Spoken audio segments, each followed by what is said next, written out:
Hello and welcome to the Tar Heel Teachers Book Club. I'm Marlo Artist. The Tar Heel Teachers Book Club is our monthly opportunity to discuss fantastic books. Each month, I'm happily joined by a wonderful panel of North Carolina educators who love dissecting great texts. We'll start our introductions with our friend from Carteret County. Hey everybody, I'm Emily Golightly. I'm a K-5 media coordinator at Newport Elementary School, and I'm also the vice president of the North Carolina Reading Association. You can find me on Twitter at Emily Golightly 3. Hello, I'm Kelly Poquette. I'm the 2021 Burroughs Welcome Fund Piedmont Triad Region Teacher of the Year and a K-5 music educator in Alamance County at the Alamance Virtual School. Would love to connect with you on Twitter. I'm at KA Poquette. Hi, I'm Pamela Sands. I'm a former school media coordinator and current digital learning facilitator in Cumberland County. I'm a two-time winner of both the Cumberland County Schools Media Coordinator of the Year and the North Carolina School Library Media Association's Media Coordinator of the Year. And you can find me on Twitter at LivingPamtastic. Good evening, everyone. My name is Arisha Smalls, and I am the AIG Program Coordinator for Cumberland County Schools. And you can follow me on Twitter at SmallsArisha. All right, good evening, everybody. I'm Sheila Nance. I am the library director for Bladen County. Formerly Marlo Artist's English teacher at West Bladen High School. It's a pleasure to be with you tonight. I love books. I love being a librarian, and I am very excited about this adorable little book. You can find me on Twitter at SLN_library lady. You are a wonderful library lady and a wonderful teacher, Mrs. Net. So good to have you on the book club to join us. We're really excited to have you here. Our April 2022 Tar Heel Teachers Book Club selection is Dear Librarian, written by Lydia M. Sigwarth and illustrated by Romina Galata. Be sure to share your thoughts on Twitter by using our hashtag THT Book Club. Dear Librarian is a love letter to a children's librarian who helped a young homeless child feel safe and at home in the library. So where would we like to start with this delightful book, because it's so good? I really, really enjoyed it. I will say that I absolutely melted with this book. I loved everything about it. Being somebody whose passion is media and being in the library, this was fantastic. And I would love to start, Marlo, if it's okay with you, by sharing an important librarian who has impacted our lives, if we could each do that. So I'll start, if that's okay, with my elementary school librarian, Laura Perry. When I was in fourth grade, like I don't even remember who my friends were in fourth grade, or if I even have friends in fourth grade, but I remember Laura Perry. And my elementary school is K-6, and fifth and sixth graders got to be library assistants. And when I was in fourth grade, she invited me and my friend Stacy to be library assistants as fourth graders. And that was such a big deal to me. I got to be 3 years in the library with her. And so it was just amazing. So she has been my inspiration and role model. I'm going into librarianship. And I've had other wonderful library colleagues and public librarians who have influenced me, but she started my passion for library. I'll go next. You could go ahead, Arisha. I was just going to say that I have two librarians who have really impacted my life, and they're both two people that I ended up working with. The first one is Mary Swoop, who used to be the librarian at Lewis Chapel Middle School here in Fayetteville. And she was librarian at the school when I first began teaching. And she was a hard lady, but you had to know how to talk to her because she really had a soft, sweet side. You had to look for it, but it was there. But once she kind of grabbed onto you, she held on to you tight. And so I really appreciate her. And then the other one is Pamela Sands, because she is my partner in crime, and we have planned so many fun lessons in the library together. And I feel like working with you, Pamela, in the library, we really worked hard to show other teachers that is the heart of the school. That's where everyone is welcome and possibilities are endless. So those are my two librarians. Thank you. Risha has to do everything in double dose. So I mean, she had to have those twins, and now she had to give 2 answers. She just said one librarian. I'm just teasing. Just extra. I would say one of the librarians that I really remember who had a great impact on my life is Barbara Wilkins, who was my middle school librarian when I was at Tar Heel Middle School, and she was also my Battle of the Books coach, along with Miss Kirby, my 8th grade English teacher. So I love visiting Miss Wilkins' library, and as I drive past the school, I sometimes think about her too, and the times that we had in the library in middle school. Oh, and also Sharon Anderson at West Bladen High School. I mean, I really had some wonderful librarians as well. So she's another one who was really great. The first one that popped into my mind is Mr. Larry Valance. He was the librarian at the first school I taught at for many, many years. And he did these voices. He had this Kermit puppet, and he is Kermit the Frog. I mean, any kid that's ever gone through that school will tell you. And so to me, like, I cannot think of Kermit without thinking of him. He would read stories and sing songs and do the whole 9 yards. And kids just loved him. And in a primary school where it's mostly a bunch of women, he was a male role model for a lot of kids. He was that fatherly figure, just a wonderful human being that got kids so excited about reading, but life too. You know, he was just a wonderful person, and still is, you know, just he's retired now, enjoying his best life, but you know, I know he's greatly missed in the library. And Marlo, just to piggyback off what you said, the librarian that I remember is also Sharon Anderson. I think she ended with 37, 39 years maybe before she just retired this past year. But she was my librarian at Bladenboro High School when I graduated, I hate to say it, in 1990. And I can remember going to the library, particularly with our English class, our senior English class, doing research for our research paper. And she was always so helpful. I even remember that she registered me to vote. That's one thing that the librarian used to do back in the day when I was in high school. And I remember that. And then I had the opportunity to work alongside her. Probably took you, Marlo, to the library to do research for your research paper as well. So she ended up being a great coworker and friend. Just, you know, she was just a great lady, just somebody that we could all count on. And I think that's what a lot of people look for in a librarian, just kind of a friendly face, you know, someone you can go to. So. I think mine, I don't have a specific, I've been racking my brain to think of a specific name.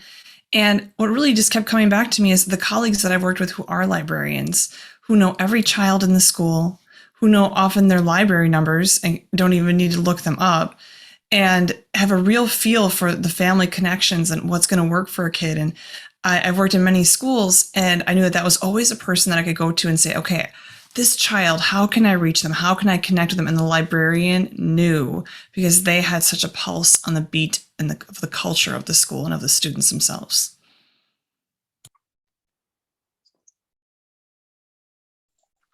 So I read this. A specific person, but that was beautiful.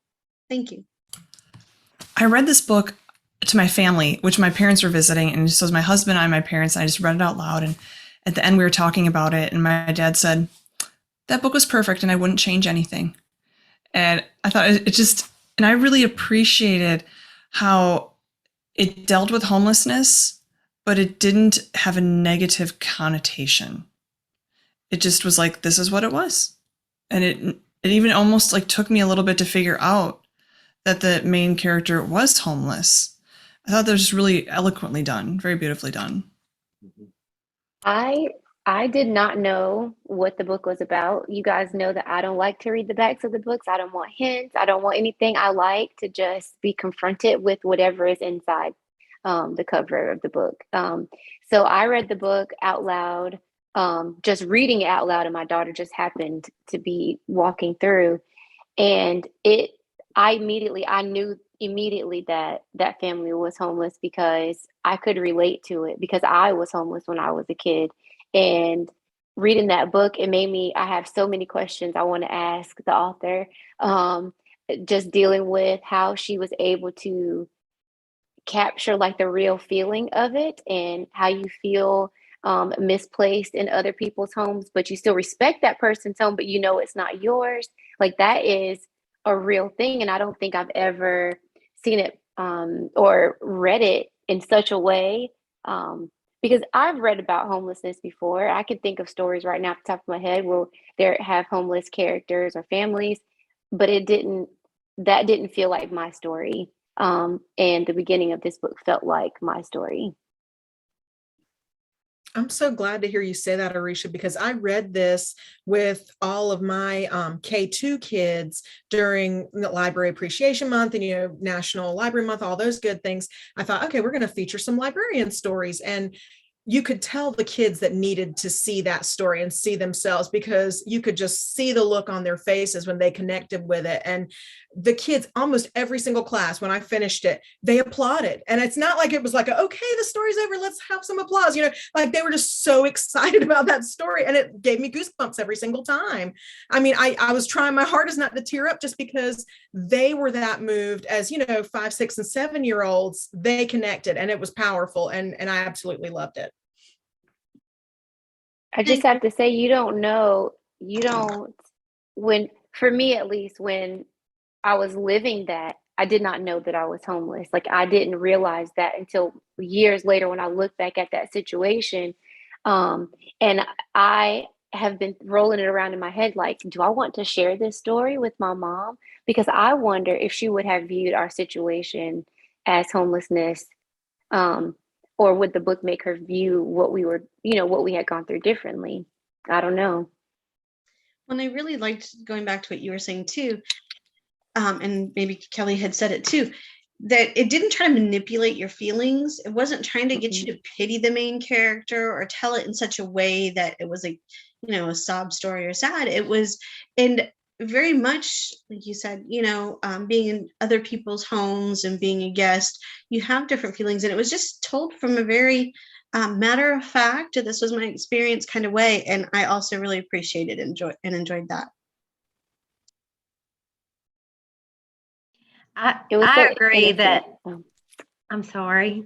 I agree that it deals with a very unpleasant topic, but in a very pleasant way. I know when I first got the book, I told the girls at the library I was excited. We have this new book that was donated to us that we might be able to use for story time. And when I first started reading it, I thought, uh-oh, wait, what are we talking about here?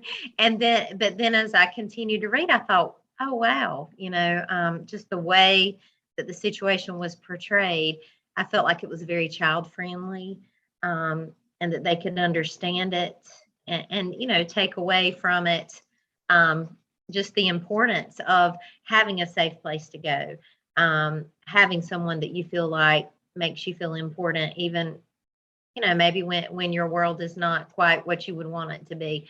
But yeah, at first I thought, oh dear, what have we got here? But then no, it was so sweetly and tastefully presented that I was very happy with it. So I'm excited to use this. So thank you. Yes.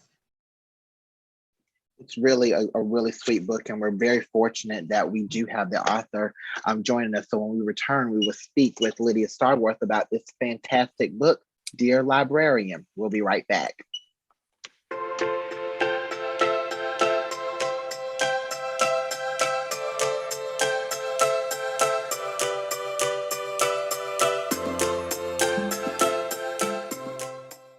We are back on the Tar Heel Teachers Book Club, and we're now being joined by Lydia M. Sigwarth, author of Dear Librarian. Lydia, thank you so much for being here. It's a pleasure. I'm very excited to talk with y'all. We're really excited to talk with you as well, and really love this great book that you have written. In 2018, your inspiring story was about how you became a children's librarian, was featured in an episode of This American Life. Can you tell us how your story then became a picture book? What was those steps in terms of you shared your story on This American Life, and then you decided to write your story? So tell us about that process. Yeah, it's been a completely amazing and very surreal process. To start out with, a friend of mine sent me a tweet in late 2018 from Stephanie Fu, a producer on This American Life. And Stephanie was saying, hey, we're going to do an episode on libraries, send me library stories. And my friend was like, oh, this will be great. And I was like, oh, you know what, maybe I should send her my story. And because I had just realized basically the significance of the year that we lived at the library. In, I think 2015 was the realization. I was like, oh my gosh, my family was homeless. And we lived at a library for a year, and that's why I became a librarian. Like the thread that bound my life together suddenly became clear. So I had realized what my story was. So I sent it to Stephanie Fu in an email, and I didn't hear anything back from her for months. So I just assumed, that they found other things, and I kind of moved on with my life. And then the week before Thanksgiving that year, I was terribly sick. I had the flu. I had a high fever. I was just completely out of it.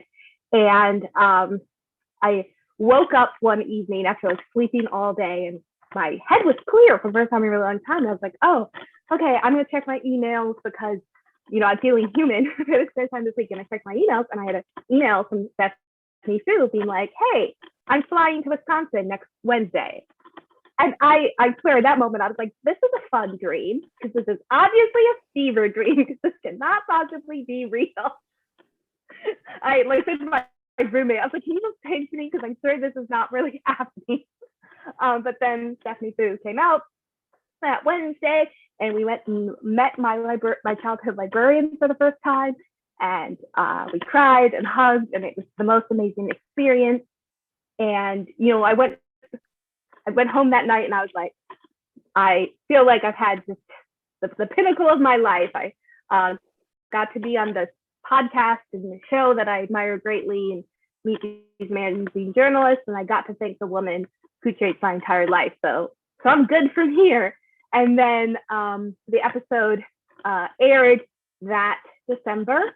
And I believe the following February, I got like Twitter message from a woman who said that she was working, at FSG, which is a Macmillan publisher, and she wanted to talk to me about a book. And once again, I went to my friend, and I was like, pretty sure this is like, well, that time I thought it was spam. I was like, pretty sure I'm about to get, spammed or taken for a ride. This can't be real. And we were like, no, this is a real editor for a real significant publisher. So I basically just worked with that editor for a couple of months.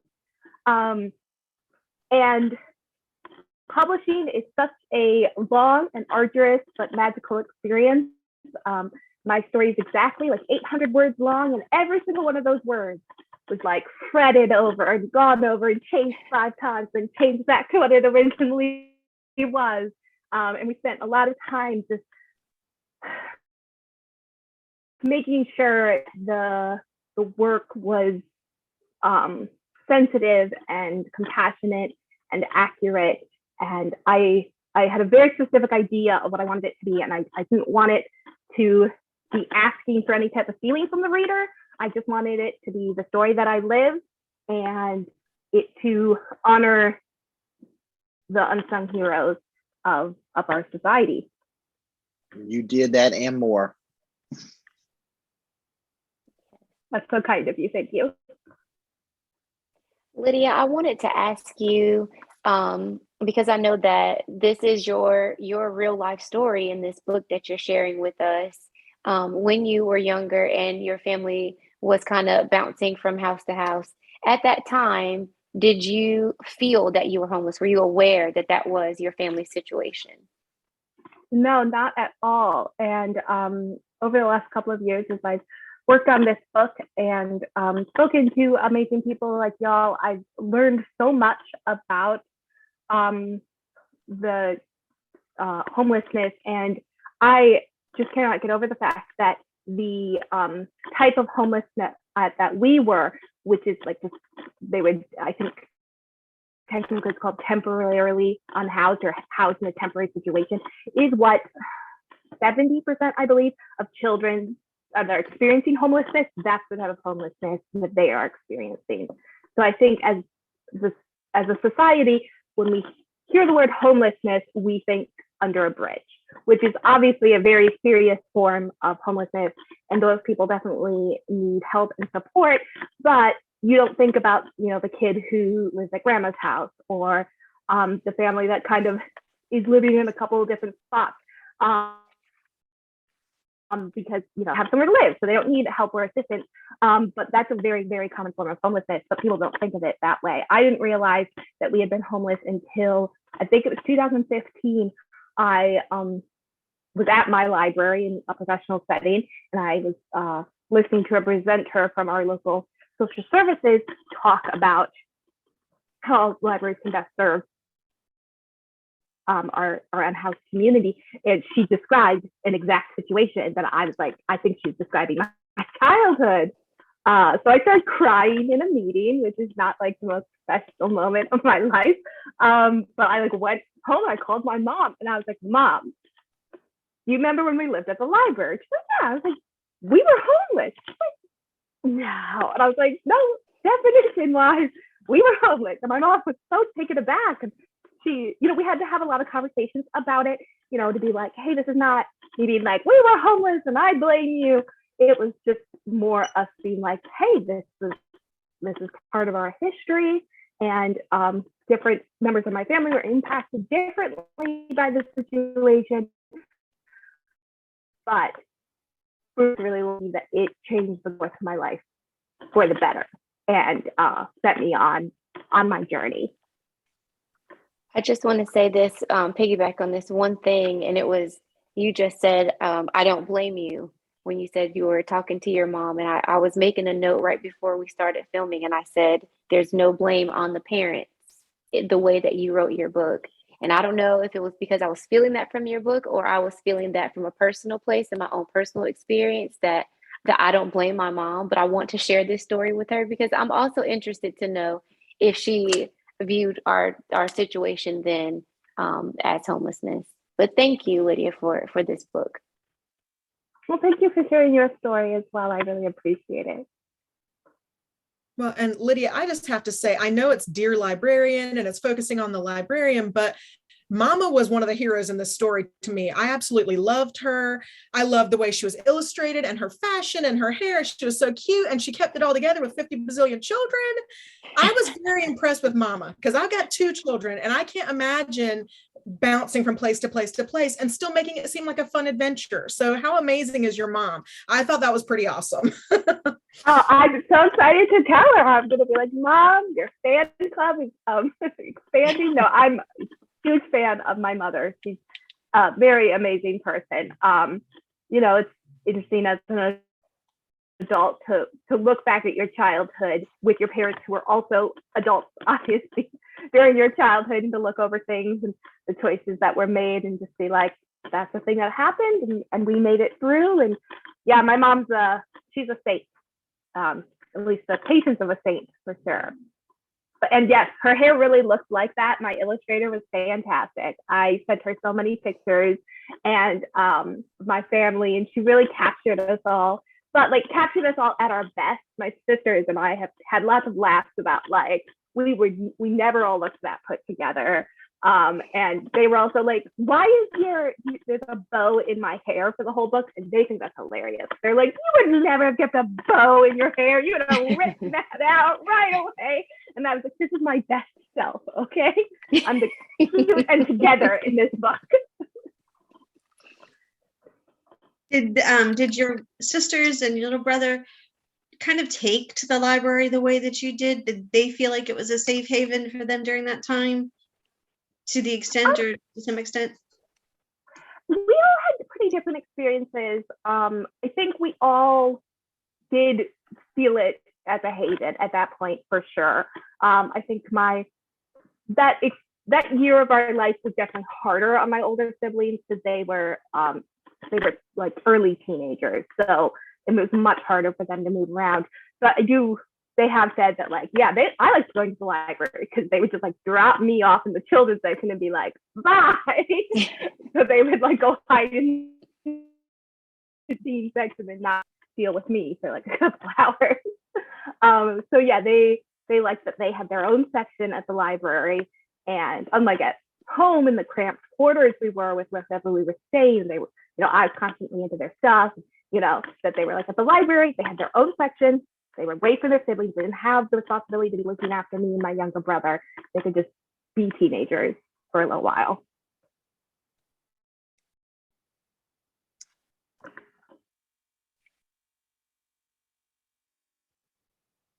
I do have another question about the page where she first goes into the library and you see all the whimsical plants and everything coming out.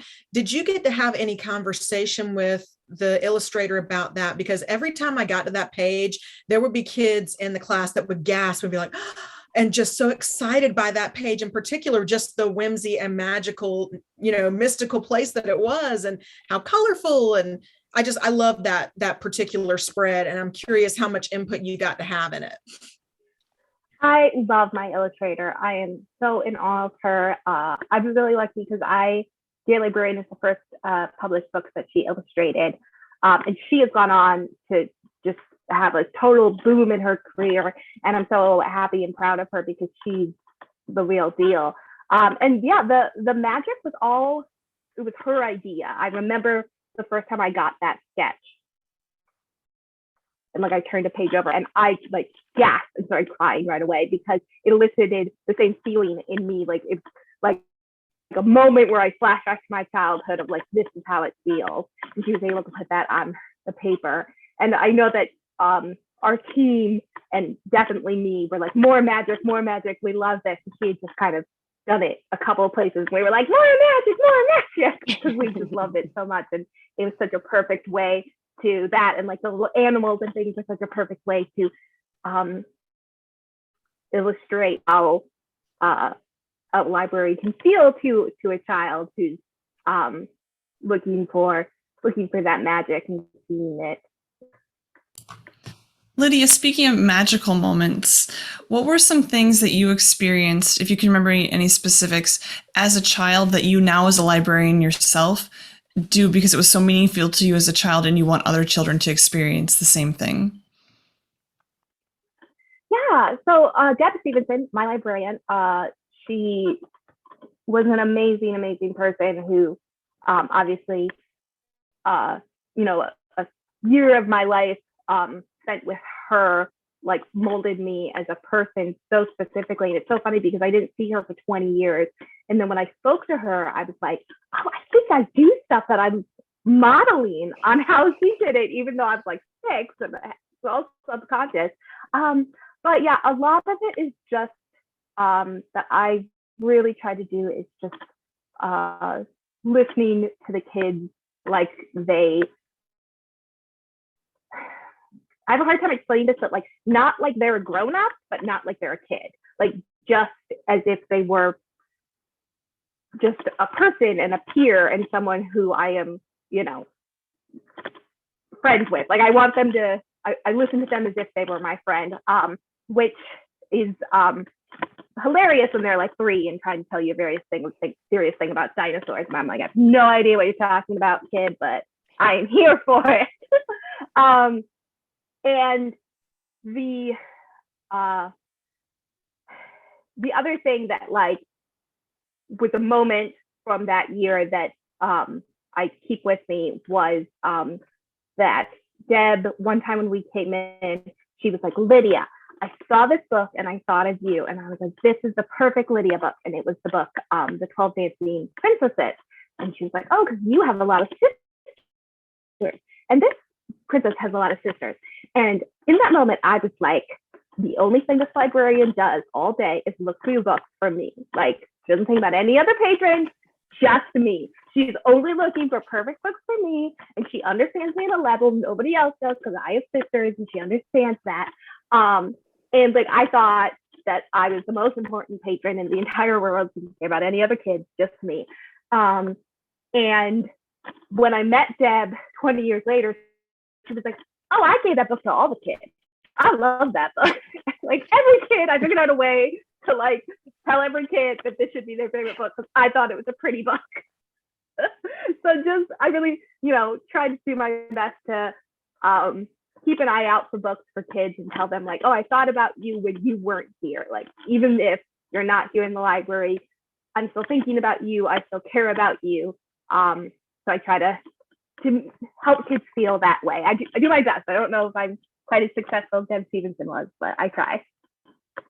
Well, I imagine you are, because what I want to say is that your book beautifully captures, I think, what a good librarian is. And, you know, a good library is someplace that is welcoming and is there for everyone, that everybody walks in has value. And, you know, when you listen to the kids, I think it's so important for them to know that as we're listening to you, we listen to you because we value you. And like, that just is so encapsulated in this book. And I thank you for that. Thank you so much. I think as a public librarian, I have a very unique role in a child's life because I'm one of the only adults in their life who doesn't want anything from them. Because teachers are amazing, and I don't know how y'all do it. 8 hours a day in the classroom, like there's a set schedule and certain things a child needs to do, and goals they need to accomplish, and parents, they need chores from them. They need them to go to bed at a certain time and wake up at a certain time, which is all like totally reasonable things that a child should do. But when they come to the library, as long as they are not impeding use from anybody else, they can do whatever they want. You know, they don't have to use our services. They can just be there. They can just take a nap if they want to. And I need absolutely nothing. And that is a very unique role for an adult to have in a child's life. And I take it really seriously because I think kids really stressed and overwhelmed with constantly needing to produce.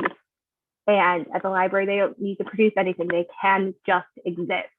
And that is a rare thing for children or adults to be able to do, to just exist and be loved and accepted and valued just at their base level.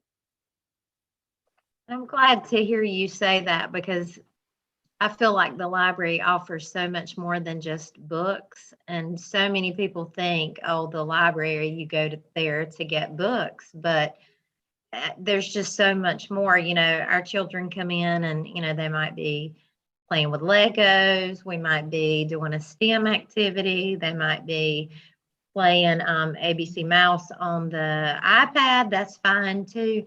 But we just want them to come in and enjoy being there. We want it to be, you know, a fun educational place that they ask their parents to take them to, like I'm sure you probably asked your mom to take you to. And again, I applaud her, because she did have that structure in your life when maybe there wasn't structure in other places. You had that structure there. You knew, you know, that you could go to the library. So I always applaud the parents, you know, that make the extra effort to drag the kids to story time or that type of thing. But even if they're not reading books, just being there. I think you mentioned just running among the shelves and things like that. I mean, it's just a safe, fun place to be. And I think that's worth so much.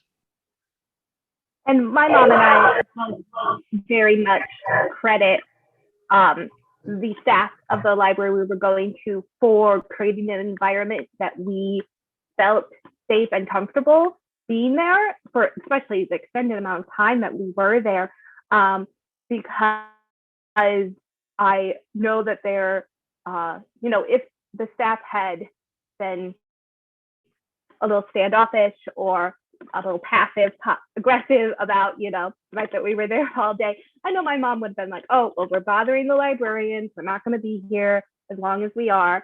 And, you know, she said that she was very aware that she was like, my kids are here all day. Are they behaving? Are they doing good?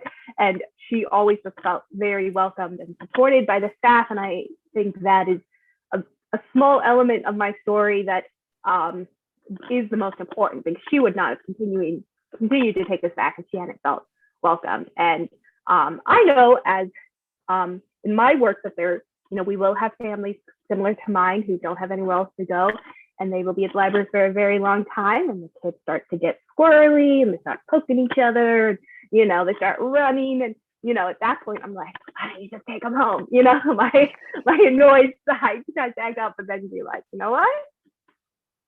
you're not making parenting decisions here. You don't know what the situation is. Your job is to be welcoming and supportive in this moment. And that's not always easy when the kids are getting squirrely. So I really now in my profession realize, how kind they were in a way they didn't need to be, because I'm sure we got annoying after hour 5. I'm positive I was annoying after hour 5. Well, you certainly have not been annoying to us, and we're so grateful that we had an opportunity to chat with you. So thanks for joining us, Lydia. Oh, it's my pleasure to be here. It was lovely to meet you all here, and thank you so much for the work you all do. It's I know it's hard these days, and you all do not get paid enough to do what you do. So thank you for what you do. Thank you so much. To stay up to date with Lydia's work, please visit lydiamsigwarth.com. You also can follow Lydia on Twitter at Library Lydia. When we return, we'll discuss instructional strategies if you want to teach Dear Librarian with your students. We'll be right back.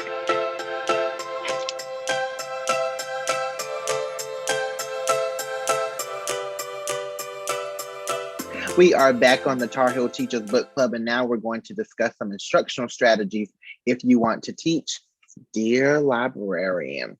What ideas do we have to share with educators who might want to share this book with their students? Well, at the end of the book, she recommends going to the American Library Association website, www.ala.org, and learning more about librarianship. So I think that's really cool. And in learning and teaching students about all of the different things about librarianship. I mean, they know that we keep books, but I don't think they know, kind of how we advocate for intellectual freedom and how we, when we develop collections, how we think about them. And, when we're thinking about what books to add to our libraries or books to take out of our libraries, it's all about the people we serve and the kids or the adults in a public library or other community people. And so I think just kind of teaching kids a little bit more, especially here during School Library Month in April, is a great way to help promote what we do in the library. Well, I love to compare texts. You guys know that. I always have something that is linked to another story. And after I read this book, I always try to decide, is this a book that would be appropriate for middle grades too? Like, would middle school kids find this interesting? And I 100% believe that they would, because it is a view at homelessness that we don't see very often. And one of the short stories that is commonly found in our North Carolina textbooks is called "What Do Fish Have to Do with Anything?" I don't know if you guys are familiar with that story. It's written by Avi, A-V-I. And it takes a different look at homelessness, where one character in the story has one perspective and the son of that character has a different perspective of this homeless person who lives on their street. But I think it'd be very interesting to have these two texts side by side and see what kids think or feel or have to contribute to this whole homelessness concept. Patricia, I was really hoping you were going to say the book that was in my head, but you didn't, so I'm going to say it. Another book to pair with this one would be Going Someplace Special by Patricia Mckissick. I don't know if you're familiar with that one, but it's about a young girl's journey, and she's so excited for the day because she's going someplace special that day. And she's a young Black girl during segregation, and she has to take the bus and go. And she went to the public library because that was one place in her world where she wasn't segregated. It was for everyone. And it was such a heartwarming, positive story about the library being welcoming. And I think it would be really great to compare. I mean, both of these students or these children feel welcome in their public library, but for very different reasons and in very different social situations or time periods. And so I think those would be great books to compare as well. We know something I was thinking about it. I don't know if it would be the best strategy or not with younger children, but maybe just a little bit older would be the option of even debating how important librarians are. I know a lot of people like to think that librarianship will become obsolete in years to come because with technology and everything we just don't need it. But maybe children could debate why it's important for a school to have a library, or why it's important for the school to have a librarian, or for the community to have a librarian.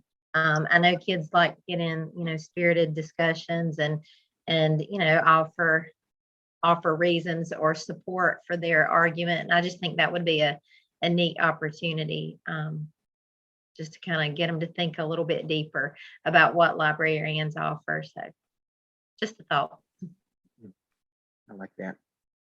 Another thing that I thought about was, and really, Arisha, you set up through middle grades, but I could see even doing this through high school, having kids, think of that influential person in their life, especially as they're getting older and getting ready to start, their real lives and going out into the world. And, who is that person for them? What is that memory? And maybe even doing podcasts or, some sort of video interviews where you could have a collection and have it on your school website. And, kids could listen to each other's interviews and kind of see, well, this person inspired me too. That's so cool. We have something in common. And I could see just the production aspect, the technology, the writing piece. There's so many things you could tie into it, and then having those shared with those influential people and them getting to hear, hey, you had an impact on this person. And so I think that could be a really powerful one as well.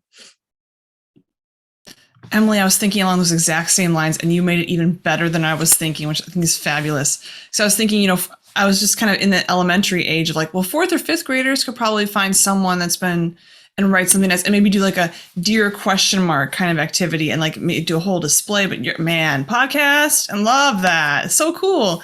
I think for every school at some point during the year has a career day as well. And I think this would be a fabulous way to show the librarian as a career and not just as a person that's around books. And it might give some more validity or weight to the role that librarians do play. I think that's a good idea too. Go ahead. Going back to that, April is National Library Month. I think even just letting students write down what makes the library special, like, or a library that they visited, what about it made it special to them, and put up a display just to celebrate libraries. And then, of course, there's always the opportunity to celebrate books too, and doing things like our book tastings, or like having an author visit to go along with books like this, or hosting some family reading events and bringing families in to do some reading nights or something would be a great time with this book. And if you've never done like the book spine poetry in your libraries, the kids love that. And I think that this gives them an opportunity to kind of browse the shelves in a different way as they're looking for titles, to add to the lines of their poems. I did Google, because that's something I'm good at, ways to show appreciation to your school librarians, because I wasn't like, I could think of some things and remembering things that have been done before, but on technotes.com, I printed it out because I wanted to share it. But on technotes.com, they have 2 lists of 25 things. The first list I thought was very interesting, because I thought that the site only had the 1 list. It was for school leaders. How can school leaders show appreciation and bring more value to the school library? So I thought that was cool. And then the other one list is for teachers in the classroom, helping students show appreciation to their school librarians. And so I thought that it was pretty cool.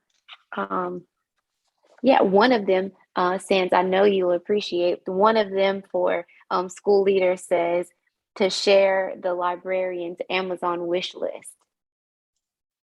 Yes. We always appreciate it. We always appreciate that. Always appreciate it.